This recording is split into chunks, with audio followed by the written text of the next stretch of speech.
नमस्कार, मैं हूं विकास गोस्वामी और आप इनसाइड भारत टीवी देख रहे हैं। अमूमन जब मैं कोई इंटरव्यू करता हूं तो बगल में कौन है ये बताता हूं, लेकिन गोरखपुर में बैठ के मेरे बगल में जो शख्सियत इस वक्त मौजूद है उनका मैं परिचय दूं तो ये बेमानी मात्र होगी। लेकिन औपचारिकता के लिए आपको बता देता हूं, मेरे साथ इस वक्त मोमेंटम बेतिहाता के डायरेक्टर मिस्टर अरविंद त्रिपाठी जी हैं और also is chairman of vertex Global school. और उसके साथ ही मेरे साथ इस वक्त वर्टेक्स ग्लोबल स्कूल के डायरेक्टर मिस्टर शैलेंद्र त्रिपाठी जी भी हैं। सर, बहुत बहुत स्वागत है आपका इनसाइड भारत टीवी पे। धन्यवाद सर। आप दोनों लोग का सर धन्यवाद। सर, वर्टेक्स ग्लोबल स्कूल इस वक्त हम लोग सरदार नगर में मौजूद हैं और काफ़ी बेहतरीन, जब मैं यहाँ पे आया और इसका इंफ्रास्ट्रक्चर देखा तो मुझे बहुत पसंद आया। सर, इसके इतिहास के बारे में बताइए, क्यों मन किया कि वर्टेक्स ग्लोबल स्कूल को शुरू किया जाए? विकास जी, सबसे पहले तो मैं आपको ये बताना चाहूंगा कि गोरखपुर में 2004 में आज से करीब 17 साल पहले मैंने जो है मोमेंटम कोचिंग की शुरुआत की थी। मैं IIT BHU से पास आउट हुआ और उसके बाद मैंने यहाँ पर आके मोमेंटम कोचिंग की शुरुआत की 2004 में, सिर्फ इसलिए क्योंकि मुझे लगा कि पूर्वांचल का जो यहाँ का जो स्टूडेंट है, यहाँ का जो छात्र है, यहाँ का जो स्टूडेंट है और उसके अंदर जो प्रतिभा है, उसको हमें राष्ट्रीय स्तर पर और नेशनल लेवल पर उभारने की जरूरत है। उस समय उतनी अच्छी बहुत ऑप्शंस नहीं थे बच्चों के पास, लेकिन 2004 में जब से हमने मोमेंटम की शुरुआत की है तो यहाँ के पेरेंट्स, अभिभावक और बच्चे सभी जानते हैं कि वो मोमेंटम आज तक रुका नहीं है। आज तक मोमेंटम जहां था बेतिहाता चौक पर आज भी वही है और उसी लगन के साथ, उसी जील के साथ और उसी मेहनत के साथ हम लोग बच्चों को आगे बढ़ा रहे हैं कॉम्पिटिटिव एग्जाम में। इसी दौरान बीच में अराउंड 2015 में मुझे ऐसा लगा, जो मेरा अनुभव रहा इतने सालों का बच्चों को पढ़ाने का, तो उसी दौरान मुझे लगा कि क्यों ना हमें स्कूल सेगमेंट में भी जाना चाहिए और बच्चों के लिए एक ऐसे स्कूल का निर्माण करना चाहिए, तैयार करना चाहिए जिसमें बच्चे स्कूल के साथ साथ अपने करियर को भी संवार सकें, अपने करियर ऑप्शंस को भी तलाश सकें कि वो क्या क्या कर सकते हैं। तो 2015 में मैंने इस लोकेशन को सेलेक्ट किया, इस पूर्वांचल की इस जमीन को जो चौरी चौरा के पास है, सरदार नगर जहां पर उपस्थित है। ये देवरिया रोड पर आप आते हैं तो तरकुलहा देवी मंदिर के पास है। तो यहां मैंने देखा कि एक ऐसा स्कूल हम तैयार करें जिसका इंफ्रास्ट्रक्चर भी ऑब्वियसली अच्छा हो। आपने देखा ही कि हमारा जो इंफ्रास्ट्रक्चर है वो वर्ल्ड क्लास है। और इंफ्रास्ट्रक्चर देखिए क्या होता है, इंफ्रास्ट्रक्चर अच्छा होने से बच्चों को तरह तरह के कार्टून से रिलेटेड जो यहाँ पर चित्रकारी हमने कराई है, खास करके प्लेवे के बच्चों के लिए। और इसके अलावा हमने जो यहाँ लैब्स तैयार की हैं, लाइब्रेरी तैयार की है, तो बच्चों को और पेरेंट्स को एक अच्छा यहाँ पर अनुभव मिल रहा है पिछले 5-6 सालों से। और मुझे लगा कि मैं उसमें सक्सेसफुल हुआ जो मैंने सोचा था, क्योंकि यहाँ पर मुझे एक अच्छा रिस्पांस मिला, पेरेंट्स की पूरी भागीदारी रहती है।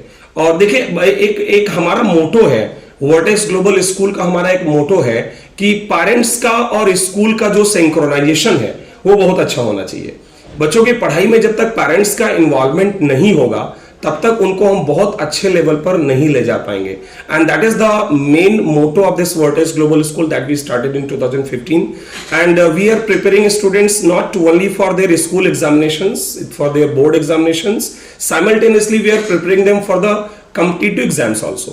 Like if you talk about this engineering examination like JEE Main and Advanced, your medical examination which is NEET National Eligibility Test, and simultaneously we are preparing commerce students also for competitive exams like CA.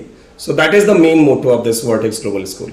Thank you. और शायद इसी वजह से मतलब कि बच्चे CA की तरफ भी जाएं और IIT JEE मेंस की तरफ भी जाएं, तो यहाँ पे 11th 12th मतलब 9 to 12th दोनों स्ट्रीम है, कॉमर्स भी है और साइंस स्ट्रीम भी है। और देखिए क्लास, मैं कहूँगा कि यहाँ पर आप राइट फ्रॉम प्ले ग्रुप, मतलब जब बच्चा करीब आपका 2.5 और 3 इयर्स का होता है से लेकर क्लास 12 तक की पूरी व्यवस्था है।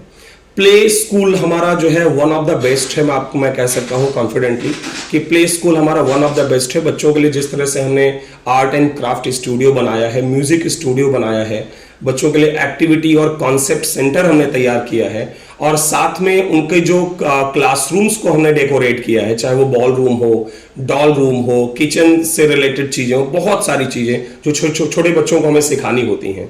तो वो कहते हैं ना कि लर्निंग बाय प्लेइंग, मतलब बच्चे जो है एक्टिविटी करते करते यहाँ सीखते हैं। तो ये तो बात हुई हमारे प्ले स्कूल की। फिर राइट फ्रॉम ग्रेड 1 हम बच्चों को ओलंपियाड, स्कूल एग्जाम के साथ साथ ओलंपियाड एग्जाम के लिए भी तैयार करते हैं। बहुत सारे ओलंपियाड एग्जाम हैं, चाहे वो आप SOF ओलंपियाड्स की बात करें, सिल्वर जोन ओलंपियाड्स की बात करें, ये हम बच्चों को तैयार करते हैं साइमल्टेनियसली स्कूल एग्जाम के साथ साथ। उसके लिए अलग से उनको हम तैयारी कराते हैं, अलग से उनको मटीरियल प्रोवाइड करते हैं। 6 ऑनवर्ड्स हम बच्चों को एक टच देना शुरू करते हैं कि बच्चा जो है कॉम्पिटिटिव टच उसको देना शुरू करते हैं, ओरिएंटेशन की तरह आप ले सकते हैं उसको, ताकि बच्चा जब आपका 9th में पहुंचता है तो वो खुद इतना होशियार बन चुका हो कि वो खुद डिसाइड कर सके कि उसको कॉमर्स स्ट्रीम में जाना है या उसको इंजीनियरिंग स्ट्रीम में जाना है या उसको ह्यूमैनिटीज में जाना है, ताकि बच्चे के ऊपर पेरेंट्स का ये एक तरह कह लीजिए प्रेशर ना हो कि बेटा आपको इंजीनियरिंग ही करनी है, आपको मेडिकल ही करना है। बच्चा डिसाइड कर सके कि उसको इंजीनियरिंग करनी है, उसको मेडिकल करना है या उसको कॉमर्स करना है। और जैसे हमारा बच्चा क्लास 11th में आता है हम फुल फ्लेजेड उसकी तैयारी करवाते हैं उसके अकॉर्डिंग। अगर बच्चा इंजीनियरिंग और मेडिकल जाना चाहता है तो जैसा कि मोमेंटम कोचिंग में हम उसको स्टडी मटेरियल और पैकेज वगैरह देकर तैयारी कराते हैं, एग्जैक्टली वैसे ही वर्टेक्स ग्लोबल स्कूल में तैयारी कराते हैं। जब दफ्तर में बैठा था इनसाइड भारत टीवी के, तो ऑफिस के लड़कों ने एक रिसर्च किया, हालांकि अभी चुनाव का समय चल रहा है और हम लोग पूरे पूर्वांचल को लगभग कवर करने की कोशिश कर रहे हैं ज़्यादातर जगहों पे। तो जब मैं ऑफिस में बैठा था, लड़कों ने कहा कि सर एक वर्ल्ड क्लास स्कूल अपने गोरखपुर में भी है, उसको कवर करना चाहिए। इसके बाद से फिर मैं आपसे मिला। सर गार्जियन ये जाना, पेरेंट्स ये जानना चाहते हैं कि रिजल्ट किस तरह का हो, मतलब कि अभी तक 2015 में अगर स्कूल की बात करूं तो 2015 से लेके अब तक का रिजल्ट को किस तरह से देखते हैं आप? सर देखिए 2015 में जब हमने वर्टेक्स की शुरुआत की यहाँ पर, तो शुरुआती दौर में तो क्लास 8 तक ही हमारा स्कूल रन कर रहा था, क्योंकि स्टेप बाय स्टेप ही आप स्कूल को अपग्रेड करते हैं। 2016 में जाकर हमें क्लास 9 और 10 का अफिलिएशन मिला CBSE बोर्ड से, और 2018 में हम अफिलिएट हुए फॉर क्लास 11 एंड 12। तो पिछले साल में मीन्स 2000 अगर मैं 20 की बात करूं तो हमारा क्लास 12 का पहला बैच था जो 2020 में जिसने बोर्ड का एग्जाम दिया। और मुझे बताते हुए बड़ा गर्व हो रहा है कि उन बच्चों को हमने बोर्ड और IIT JEE और मेडिकल और इन सब के लिए तैयारी कराई साथ में। शायद इसी का कारण है कि आप मेरे पीछे देख सकते हैं कि ये जो रिजल्ट आपको यहाँ पर दिखेगा कि बच्चों ने सिर्फ, आप देखिए बच्चे ने सिर्फ बोर्ड में ही 93-94% ही स्कोर नहीं किया है सर, उसके साथ साथ उसका JEE मेन में सिलेक्शन हुआ है। MMU जो आपकी Madan Mohan Malviya university of technology है, उसमें बच्चों ने अच्छी रैंक पाई है। और आज हमारे कई बच्चे उस पहले बैच से बहुत अच्छे इंजीनियरिंग कॉलेज में ऑलरेडी पढ़ रहे हैं। तो ये हमारी सफलता का जो राज है ना सर, वो हमारा जो अनुभव रहा है मोमेंटम में बच्चों को गाइड करने का, वही है जो उनको आगे बढ़ाएगा। सर एक दौर रहा होगा जब आपने मोमेंटम गोरखपुर में आए होंगे और आपने अभी बताया कि हम चाहते थे कि पूर्वांचल में भी किस तरह की कोचिंग होनी चाहिए, और नो डाउट आज के डेट में अगर देखा जाए तो नंबर 1 इन ईस्टर्न यूपी जो आपका स्लोगन भी है, दिखता है, उसके आसपास वो सारी चीज़ें दिखती हैं। जब शुरुआत किए थे और आज 2021, लगा था कि हाँ सपने पूरे होंगे? सर देखिए बात सिर्फ हमारे सपनों की नहीं थी, पूर्वांचल की इस मिट्टी से जुड़े बच्चों की और पेरेंट्स के सपनों की ज़्यादा थी मेरे लिए। मोमेंटम को मैं 2004 से रन कर रहा था। डेफिनेटली हमें बहुत सक्सेस मिली, बहुत हमें सपोर्ट मिला यहाँ के पेरेंट्स का, यहाँ के बच्चों का। शायद यही कारण है कि आज हमारे मोमेंटम के बच्चे तो देश और विदेश में अपना नाम कमा रहे हैं। मेरा वही सपना था कि स्कूल जब हम शुरू करें तो ये सिर्फ एक स्कूल ना होकर उनके लिए एक कंप्लीट सॉल्यूशन हो। मतलब बच्चों को कई बार क्या होता है कि आप जब स्कूल में पढ़ रहे होते हैं तो स्कूल के साथ साथ आपको कोचिंग क्लासेस या ट्यूशन क्लासेस भी जानी पड़ती हैं अलग से, मैथमेटिक्स या साइंस या इंग्लिश जैसे सब्जेक्ट्स के लिए। मैं आपको ये एश्योर करता हूं कि इस स्कूल में हम स्पेशली इन सारे सब्जेक्ट्स का इतना केयर करते हैं और बच्चों से कहते हैं और अभिभावकों से कि आपको कहीं भी ट्यूशन क्लासेस जाने की जरूरत नहीं है।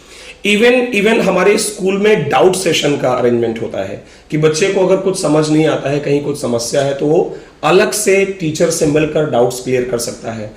एक और खास बात जो मैं बताना चाहूँगा जो बहुत ज़रूरी होता है इस उम्र के बच्चों के लिए कि उनको मेंटल एबिलिटी से रिलेटेड जो कि उनका IQ बढ़ाता है बच्चों का भी हमें क्लास चलाना चाहिए। और ये ज़रूरी होता है क्योंकि अर्ली एज में बच्चों का जो मेंटल स्टेटस बढ़ने का जो रेट है वो काफी अच्छा होता है, ग्रेस्पिंग पावर अच्छी होती है बच्चों की।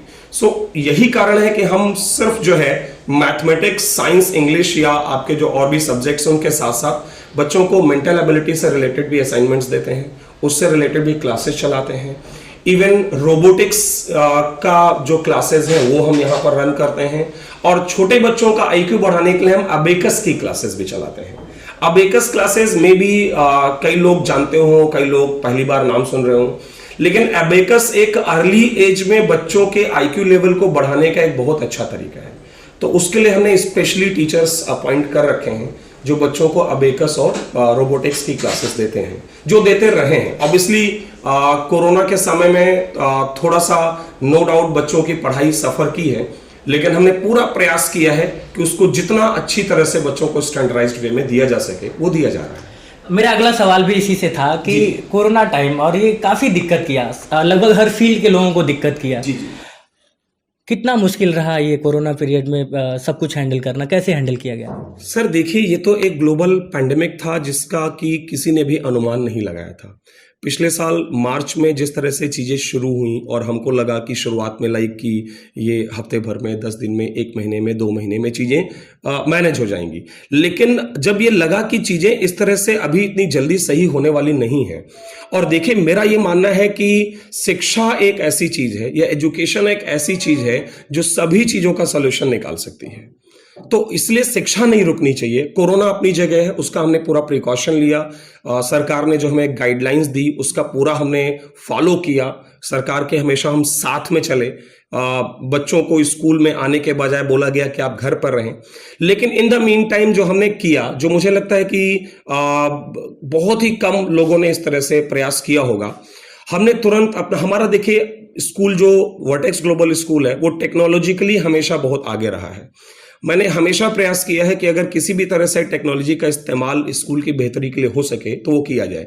शुरुआत से ही 2015 में जब शुरू हुआ था वर्टेक्स ग्लोबल स्कूल, तो हमारा अपना एक मोबाइल ऐप था जिससे हम बच्चों को हमेशा होमवर्क और असाइनमेंट्स ऑनलाइन भेजा करते थे। तो हमें उसमें बहुत कुछ खास अलग से करने की जरूरत नहीं पड़ी। उसी मोबाइल ऐप का हमें फायदा मिला जब कोरोना का समय आया। बच्चों के लाइव क्लासेस हमें इमीडिएटली शुरू कराई। इवन बच्चों की जब क्लासेस होती थी तो क्लासेस उनकी साइमल्टेनियसली रिकॉर्ड भी होती थी। इससे ये फायदा था कि बच्चे को अगर कोई क्लास छूट गया, मिस हो गया, तो लेटर ऑन वो उसको रिकॉर्डेड वीडियो भी वहां पर अवेलेबल है जो देख सकता है। होम असाइनमेंट्स हम वीडियो क्लासेस के साथ साथ शेयर करते थे मोबाइल ऐप से। और इवन जितने भी एग्जामिनेशन होते हैं स्कूल में, चाहे वो आपके पीरियोडिक टेस्ट्स हो, क्वार्टर टेस्ट हो, हाफ ईयरली और एनुअल एग्जाम हो, सारा हमने ऑनलाइन मोड में कराया। रीजन ये था सर कि कोरोना से पहले भी हम लोग ऑनलाइन टेस्ट, जो हमारा जेईई मेन एग्जाम के लिए होता है कंप्यूटर बेस्ड टेस्ट, सीबीटीज जिसको हम लोग कहते हैं, वो हम ऑलरेडी करा रहे थे। तो हमारे लिए कुछ नया नहीं था। और शायद यही कारण है कि टेक्नोलॉजी का यूज करने के कारण कहीं से भी हमारे बच्चे सफर नहीं किए। इस साल भी अभी देखे स्कूल अभी तो खैर बंद चल रहा है, लेकिन जैसे ही स्कूल खुलता है पूरी तैयारी के साथ कोरोना गाइडलाइंस को फॉलो करते हुए स्कूल शुरू किया जाएगा। और इन केस अगर ऑनलाइन क्लासेस फिर से हमें चलानी पड़ी तो हम लोग पिछले साल से ज्यादा अच्छी तरह से तैयार हैं इस बार। तो कहीं से भी बच्चे सफर नहीं करेंगे, क्योंकि लगभग चीजें उसके आसपास दिख रही हैं कि मे भी हो सकता है वो सिचुएशन फिर से आ सकता है। जी जी। सर थोड़ा सा हम स्कूल पे फिर से आते हैं कि अगर मैं वर्टेक्स ग्लोबल स्कूल की बात करूं तो ये तो हो गई पढ़ाई की बात। जी। इसके साथ साथ स्पोर्ट्स में या फिर जो लाइब्रेरीज हैं और जो अलग से जो एक्टिविटी हैं, किस तरह से, मतलब कि यहाँ पे किस तरह की व्यवस्थाएं हैं? देखिए, एक स्कूल जो है वो बच्चों के सर्वांगीण विकास के लिए होता है। मतलब बच्चों को स्कूल में बच्चों का पर्सनालिटी डेवलपमेंट हो गया, बच्चों की एजुकेशन हो गई, उनकी स्पोर्ट्स से रिलेटेड चीज़ें हो गई और बहुत सारी और चीज़ें हैं जो बच्चे स्कूल में सीखते हैं। तो मैं आपको बताना चाहूँगा कि अपार्ट फ्रॉम स्टडीज़, उनकी पढ़ाई के साथ साथ जो यहाँ पर फैसिलिटीज़ अवेलेबल हैं, आप उसमें लाइब्रेरी की बात कर लीजिए। हाँ, हमारे पास बहुत बड़ा आप कह सकते हैं लाइब्रेरी है जिसमें कि मोर देन 5000 बुक्स अवेलेबल हैं। बच्चों को वहाँ से बुक्स इश्यू भी की जाती हैं। लाइब्रेरी के साथ हमारी लैब्स हो गई, चाहे वो फिजिक्स लैब हो, केमिस्ट्री लैब हो और बायो लैब हो, पूरा स्टैंडर्ड फॉर्म में हमारे पास अवेलेबल हैं, ऑपरेशन में हैं। और सारे जो मटेरियल उसमें रिक्वायर्ड होते हैं वो सभी देखिए, मैं एक साइंस स्टूडेंट रहा हूँ और मैंने आईआईटी बीएचयू से इंजीनियरिंग कर रखी है। तो इन सारी चीज़ों का महत्व मैं भली भांति समझता हूँ सर, कि चाहे वो लैब हो या लाइब्रेरी हो, या इवन स्पोर्ट्स की मैं बात कर लूँ, स्पोर्ट्स में हमारे पास बिग प्ले ग्राउंड्स हैं, बास्केटबॉल कोर्ट है, वॉलीबॉल कोर्ट है, छोटे बच्चों के लिए स्लाइडर्स हैं, या जितने भी और अरेंजमेंट हो सकते हैं जो बच्चों को इंगेज रखें, उनको मेंटली फिट रखें। क्योंकि क्या होता है कि पढ़ाई के साथ साथ ना बच्चों का मेंटली फिट रहना, फिजिकली फिट रहना, ये भी बहुत आवश्यक होता है। तो समय समय पर हम स्पोर्ट्स मीट वगैरह हो गया, एनुअल स्पोर्ट्स फेस्टिवल हो गए, इवन कल्चरल प्रोग्राम भी हमारे यहाँ बहुत ही बिग स्केल पर होता है। पिछली बार हमने 2020 में ही हमने कल्चरल फेस्टिवल किया, जो वन ऑफ द बेस्ट होगा मुझे लगता है इस एरिया में। तो ये सारी चीजें हम लोग बच्चों को साथ में करा रहे होते हैं ताकि उनका एक सर्वांगीण विकास हो सके। कई तरह के और उनके इंटर हाउस हम कंपटीशन भी कराते हैं। जैसे हाउस सिस्टम है, आपके यहाँ पर 4 हाउस सिस्टम है, red house, blue house, yellow house और ग्रीन हाउस। तो इंटर हाउस कंपटीशन भी आपस में समय समय पर होता रहता है ताकि वो कम्पिटिटिवनेस आपस में फील कर सकें। सो ये सारे अरेंजमेंट्स जो एक अच्छे स्कूल में हो सकते हैं वो सारे मौजूद हैं यहाँ पे। सर ये तो हो गई स्कूल की बात, और जो बच्चे हैं, चूंकि टीचर्स को बच्चे बहुत फॉलो करते हैं, मैं भी जब पढ़ता था तो मैं अपने टीचर्स को बहुत ज़्यादा फॉलो करता था, या फिर एक अंदर से जानने की लालसा होती थी कि अच्छा इस जगह पे सर क्या करते होंगे, यहाँ पे सर क्या करते होंगे। सर आपके बहुत सारे स्टूडेंट हैं, वो जानना चाहते हैं कि आप फ्री टाइम में जैसे कि काम करते हैं, काम करने के अलावा जब फ्री होते होंगे तो उस टाइम पे क्या करते हैं आप?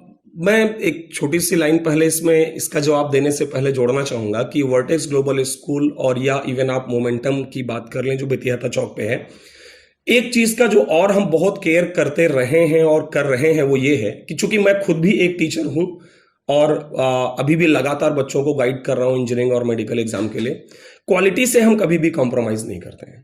मतलब वर्टेक्स ग्लोबल स्कूल में जितने भी हमारे शिक्षक हैं, टीचर हैं सर, क्वालिटी से हम कभी कॉम्प्रोमाइज नहीं करते हैं। उनका एक अपना जो है स्तर है, एक लेवल है, दे आर हाईली पेड, और सभी बहुत अच्छा स्कूल के साथ जो है टीम बनाकर वर्क करते हैं।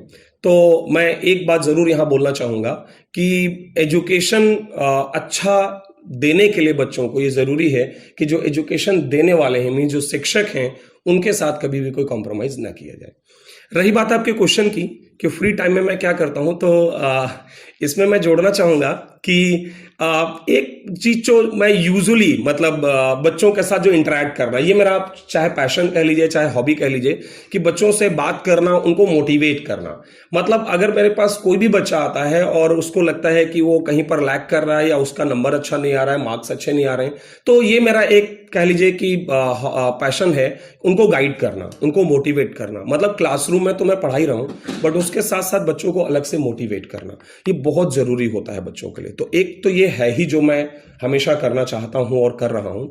और रही बात फ्री टाइम की, तो हाँ, कोशिश करता हूं कि थोड़ा सा फ्री टाइम मिल सके, और कुछ चीज़ें जो मुझे उसमें पसंद हैं उनमें से एक मेरा लाइक हॉबी है नॉवल रीडिंग करना। मतलब मुझे जब समय मिलता है तो उसमें अलग अलग तरह की बुक्स में पढ़ना पसंद करता हूँ, उससे बहुत सारी और नॉलेज हमें गेन होती है। या समटाइम्स घर में अगर समय मिला तो बच्चों के साथ एंजॉय करना, प्ले करना। इवन इस पॉइंट पर मैं पेरेंट्स को बोलना भी चाहूँगा कि हम कितना भी बिजी हैं, being parents, no doubt definitely हम सभी बिजी हैं। हम लोग कोई बिजनेस कर रहा है, कोई जॉब कर रहा है, कोई कुछ कर रहा है, तो सब लोग कहीं ना कहीं बिजी हैं। लेकिन हमारे बच्चों के लिए हमें थोड़ा सा समय निकालना बहुत ज़रूरी है।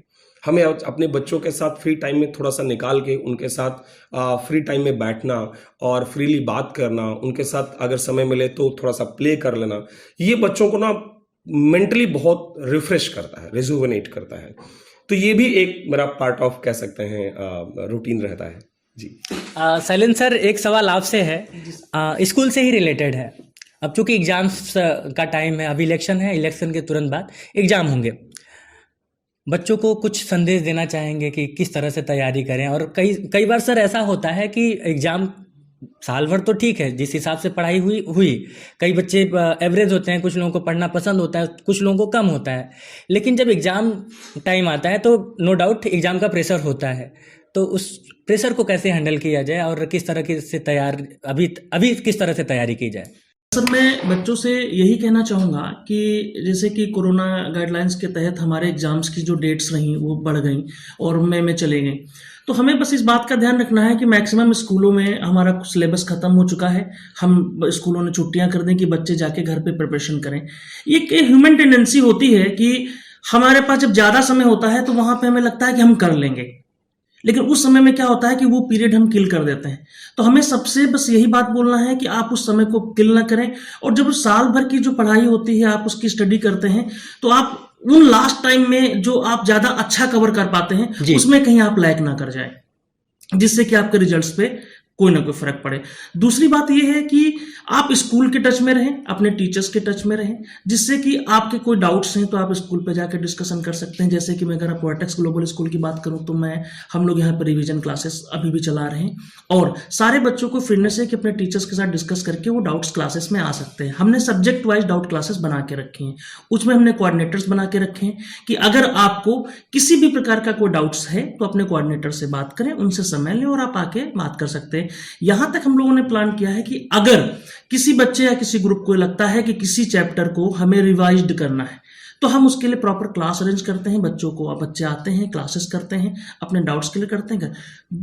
मेरा एक ही कहना है सारे लोगों से कि जो जहां भी पढ़ रहे हैं, जो हमारे बच्चे हैं, निश्चित तौर पे ही हमारा एक उम्मीद है कि बेहतर रिजल्ट्स हमारे आएंगे इस बार, और हम लोग प्रयासरत भी हैं। उसके तहत अगर किसी बच्चे को कभी भी कोई दिक्कत है तो हम लोग ग्रुप्स बना के रखें व्हाट्सएप पे, आप उस पर क्वेश्चन पूछ सकते हैं। इवन आपको मैं ये बोल दूं कि वर्टेक्स ग्लोबल स्कूल आपको 24/7 सर्विसेज दे रहा है। अगर आप किसी टीचर्स को रात में 12 बजे भी मैसेज डालते हैं तो हमारा टीचर आपको सॉल्व करके उस पर आंसर बताता है। अब ये तो आपकी भाई प्राथमिकता है कि आप अपने डिस्कशन करें और अपने डाउट्स को क्लियर करें, क्योंकि हमने सर्विसेज तो दे दी। अब आपको क्या डाउट्स हैं ये तो हमें नहीं पता, आपको फ्रंट में आना है। हाँ, फ्रंट में आप आएंगे, हम आपके साथ हैं, और हम लोग जिस तरीके से प्रयास कर रहे हैं तो हम लोगों को ये निश्चित तौर पे मुझे लगता है कि हमारे इस साल बहुत बेहतर रिजल्ट्स आने वाले हैं। सर एक और सवाल, चूंकि न्यू सेशन स्टार्ट होने वाला है, मतलब कि लगभग स्टार्ट हो गया है, तो जो हमारे पेरेंट्स हैं उनसे कुछ कहना चाहेंगे? सर इसके बारे में अरविंद जी बताएंगे। सर देखिए Vikas ji, last year corona global pandemic था, सदियों में एक बार कभी आया ये हमारे सामने। हम लोग तैयार नहीं थे, हमें से कोई तैयार नहीं था कि इसको कैसे फेस करना है। और सर हम लोग ये भी कह सकते हैं जैसे कि एक एज जब हो जाएगी कि हमारे टाइम में एक बार ऐसा हुआ था। बिल्कुल, देखिए ये ऐतिहासिक चीज हो गई हमारे लिए। आज जो बच्चे हैं जो स्कूल में पढ़ाई कर रहे हैं, यही बच्चे आज के 10 साल बाद, 15 साल बाद, 20 साल के बाद जब थोड़ा और एज इनका बढ़ जाएगा तो इसको ना याद रखेंगे आने वाली पीढ़ी। यस बिल्कुल, कि कभी ऐसा हुआ था और हमने उसको पूरी क्षमता के साथ फेस भी किया था। मैं इवन इसमें सरकार को भी बधाई देना चाहूंगा कि जिस तरह से उन्होंने पूरा मैनेजमेंट किया है सर, ये एक बहुत बड़ी और काबिले तारीफ चीज है, और ऑब्वियसली जनता ने भी पूरा साथ दिया है। इसमें मैं एक चीज ये बस जोड़ना चाहता हूं कि पैंडेमिक के दौरान कई सारे पेरेंट्स, कई सारे बच्चे नहीं स्कूल ज्वाइन कर पाए, किसी वजह से नहीं जुड़ पाए। बहुत सारे पेरेंट्स और अभिभावकों को ऑब्वियसली परेशानी भी हुई, सबको नुकसान उठाना पड़ा उसका। मैं समझ सकता हूं चीज़ों को, लेकिन मेरा बस ये कहना है कि बच्चों की पढ़ाई नहीं रुकनी चाहिए। किसी भी छात्र की, किसी भी बच्चे की पढ़ाई नहीं रुकनी चाहिए इस पैंडेमिक के कारण।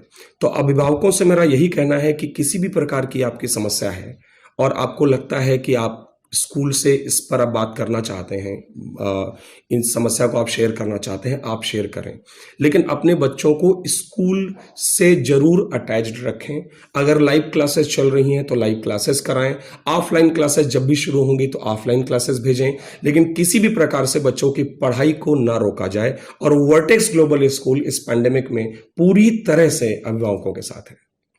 सर जाते जाते, अब चूंकि मैं भी साइंस का छात्र रहा हूं और साइंस के छात्रों का दर्द समझता हूं, तो एक सवाल सर, जेई मेंस और एडवांस को लेके किस तरह से लड़के अपनी तैयारी को करें? चूंकि आप केमिस्ट्री HOD हैं मोमेंटम बेतिहाता चौक, तो ये दोनों एग्जाम्स चूंकि बहुत ही प्रेशर वाले एग्जाम माने जाते हैं, तो किस तरह से हैंडल किया जाए? देखिए अगर मैं मोमेंटम की बात करूं तो हम वहां पर बच्चों को इंजीनियरिंग और मेडिकल के लिए तैयार कर रहे होते हैं। और अगर मैं वर्टिस ग्लोबल स्कूल की बात करूं तो सिर्फ इंजीनियरिंग और मेडिकल ही नहीं, हम कॉमर्स स्टूडेंट्स को भी यहाँ तैयार कर रहे होते हैं, क्योंकि यहाँ पर कॉमर्स के स्टूडेंट्स के लिए भी हमने खास व्यवस्थाएं कर रखी हैं कि आने वाले कॉम्पिटिटिव एग्जाम्स को लेकर कैसे तैयारी की जाए, किस तरह से फेस किया जाए। रही बात जहां तक इन कॉम्पिटिटिव एग्जाम्स को मैनेज करने के, तो मैं कहना चाहूंगा कि इसके लिए ना बच्चों का एक माइंडसेट जो है वो बड़ा इंपॉर्टेंट, या इसको जो आप कह लीजिए कि बच्चों का जो एक सोचने का नजरिया होता है, जो तरीका होता है, वो बड़ा इंपॉर्टेंट है। बच्चों से मेरा बस यही कहना है कि आप कोई भी चीज को ऐसा मत समझिए कि असंभव और आप कर नहीं पाएंगे। आप किसी भी बैकग्राउंड से हैं, आप किसी भी स्कूल से पढ़े हुए हैं, आप किसी भी मीडियम से हैं, आप हिंदी मीडियम से हैं, आप इंग्लिश मीडियम से हैं, मुझे लगता है कि आपको आगे बढ़ने से कोई चीज नहीं रोक सकती अगर आप मेहनत करने के लिए तैयार हैं। अगर आप मेहनत करेंगे, आपके टीचर्स के साथ आप मेहनत करने को तैयार हैं और एक प्रॉपर स्ट्रेटजी और प्लान के साथ। देखिए इसमें एक चीज मैंने जो जोड़ी है, प्लान और स्ट्रेटजी, यहीं पर हमारा टीचर्स का रोल आता है, स्कूल का रोल आता है कि देखिए पढ़ाने को तो सब्जेक्ट का कंटेंट जो है वो कोई भी आपको दे सकता है, लेकिन कितना देना है, कैसे देना है, उसको किस तरह से रिवाइज करना है, उसको किस तरह से उसके क्वेश्चंस टैकल करने हैं, ये बड़ा इंपॉर्टेंट है कि स्ट्रेटजी और प्लानिंग और आपका टाइम मैनेजमेंट। तो उसमें तो मैं देखिए बड़ी बात नहीं होगी अगर मैं कहूंगा कि इतने पिछले 17 सालों से हमने जो रिजल्ट्स दिए हैं उसको देखते हुए कि उसमें तो हम पूरी तरह से अनुभव हमें है, पूरी तरह से हम एक्सपीरियंस्ड हैं। और अगर आप आते हैं यहाँ और ये उम्मीद के साथ कि आपको अच्छा रिजल्ट मिलेगा, तो आई कैन एश्योर यू कि अगर आप पूरी ईमानदारी से मेहनत करते हैं, हमारे साथ कंधे से कंधा मिलाकर चलते हैं, तो मैं सारे अभिभावकों और पेरेंट्स को और छात्रों को बोलना चाहूंगा कि सफलता बिल्कुल आपके सामने है। बस जरूरत इस बात की है कि मेहनत करिए और उसको आगे बढ़ के, मैं तो कहूंगा कि सफलता को छीनने की कोशिश करिए। कोई कारण नहीं बनता है कि आपको सफलता नहीं मिलेगी अगर आप ईमानदारी के साथ प्रयास करते हैं। देखिए इसमें ये चीज जोड़ना बड़ा जरूरी है कि कई बार बच्चे जो है कोई पर्टिकुलर कोर्स ज्वाइन तो कर लेते हैं, लेकिन पूरी इच्छा के साथ, पूरे मन के साथ वो उसमें नहीं जाते हैं। तो यहीं पर ना प्रॉब्लम शुरू हो जाती है। आप डिस्ट्रैक्ट होते हैं सब्जेक्ट से, आपका मन नहीं लगता है, आपके मार्क्स नहीं आते हैं और आप धीरे धीरे डिटेरियोरेट हो जाते हैं। तो बेहतर होगा कि पूरे मन के साथ, मोटिवेशन के साथ आप आगे बढ़िए, सफलता डेफिनेटली आपको मिलेगी। और पेरेंट्स को भी बोलूंगा कि हमेशा बच्चों के साथ पॉजिटिव बात करिए, बच्चों को पॉजिटिव एटमॉस्फेयर में रखिए, पॉजिटिव वाइब्स होनी चाहिए उनके आसपास। कभी भी बच्चों से नेगेटिव बात ना करें, कभी भी एक बच्चे को दूसरे बच्चे से कंपेयर ना करें। आप ये ना कहें कि वो बच्चा ये कर रहा है, आप नहीं कर पा रहे हैं। हमेशा उसको मोटिवेट करिए। हर बच्चा अपने आप में यूनिक है, हर बच्चे की अलग क्वालिटी है, तो उसको हम लोग जो है ग्रूम अप करने की कोशिश करें। एक दूसरे से कंपेयर करके डीमोटिवेट बिल्कुल भी ना करें। बहुत बहुत शुक्रिया सर आप दोनों लोगों का बातचीत करने के लिए। तो आप थे मिस्टर शैलेंद्र त्रिपाठी जी और मिस्टर अरविंद त्रिपाठी जी। बाकी बोर्ड एग्जाम्स हैं और चूंकि पढ़ाई लिखाई से रिलेटेड बातें हो रही हैं, तो मैं भी बस यही कहूँगा कि सामने मुकाम है, उलझने तमाम है, पर जिद में अब ये जान है, संघर्ष अविराम है। माइक लिए कैमरे के सामने वाला व्यक्ति विकास गोस्वामी और उस पार से मेरा सहयोग कर रहे हैं अश्वनी वर्मा, अनूप गोस्वामी और हिमांशु, और आप इनसाइड भारत टीवी देख रहे हैं।